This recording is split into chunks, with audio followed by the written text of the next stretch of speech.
ইন্ডিয়াকে ফুল প্যাকেট করে দেওয়ার জন্য আমরা টিম নিউজিল্যান্ড কিন্তু আজকে প্রস্তুত। আমরা প্রস্তুত।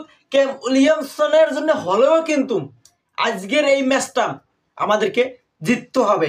তোমরা ভাবতেছো আমরা হেরে যাব তোমাদেরই কাছে, এরে দাদারা এই কথাটা ঝেড়ে ফেলো।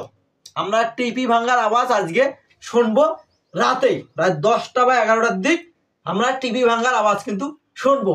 তবে ভারতের জন্য আমার খুব কষ্ট হয়েছে, ভারতের জন্য আমার খুব দুঃখ হয়েছে, কারণ ভারত কিন্তু আজকে হারবে। যদিও নিউজিল্যান্ড আমার খুব পছন্দের টিম, নিউজিল্যান্ডকে খুব আমি ভালোবাসি, কারণ তাদের টিমটা হচ্ছে ভদ্র, তারা কিন্তু ব্যালেন্স ঠিকঠাকভাবে রাখতে পারে। ওই যে তাদের বোলিং ডিপার্টমেন্টটা, ব্যাটিং ডিপার্টমেন্টটা টোটালি আমার কাছে বর্তমান গুড মনে হয়েছে। এই অবস্থায় এই টিমটা এই প্লেয়ারগুলো পারবে কিন্তু চ্যাম্পিয়ন ট্রফির ম্যাচটা জিততে। আজকের সেই ফাইনাল ম্যাচটা একটু পরেই কিন্তু শুরু হতে যাচ্ছে ভারতের এগেস্টে। আমাদের যেহেতু খেলা, আমাদের কিন্তু ভাই প্রপার খেলাটা খেলতে হবে। আমার কাছে মনে হচ্ছে এই মুহূর্তে নিউজিল্যান্ড টিমটা যোগ্য, তারা চ্যাম্পিয়ন ট্রফির কাপটা যে তারা জিতবে, আজকে যে তারা নিবে, তারা এটার যোগ্য। কারণটা কি, তাদের কিন্তু প্রপার প্লেয়ারটা আছে।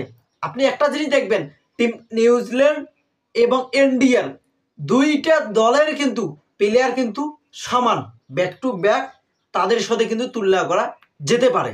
সেখানে ভারতকে কোনোভাবে ফেলে দেওয়া যাবে না। ভারত প্রতিপক্ষ টিম, তারা অনেক শক্তিশালী, এটা আমরা মানি, কারণ তারা বড় বড় ইভেন্টগুলোতে এসে ফাইনাল ম্যাচে কিন্তু হারে যায়। এটা কিন্তু ভাই ভুলে গেলে হবে না। আমাদের বাংলাদেশি দেখতেছি অনেক দর্শক, ভারতের অনেক দর্শক, এবং তার থেকে বেশি দর্শক টিম নিউজিল্যান্ডের।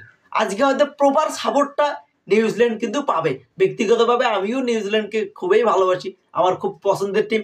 আমার রুমমেট এবং পরের রুমমেট ভাই বলছে কালকে যে আমি নাকি যে টিমকে সাপোর্ট করি ওই টিম নাকি হারে।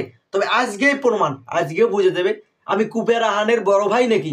আমি যে দলকে সাপোর্ট করতেছি, আগেই থেকে করছি, তারাই কিন্তু ফুল প্যাকেট হয়ে গেছে। আমরা আজকে ভারতকে ফুল প্যাকেট করে দেওয়ার জন্য কিন্তু রেডি। বাংলাদেশ কিন্তু সেই একটা খুশিতে থাকবে, সেই খুশি, এবং বাংলাদেশে আজকে ঈদের দিন হতে যাচ্ছে। টিম নিউজিল্যান্ডের জন্য অভিনন্দন, শুভকামনা, ভালোবাসা রইল।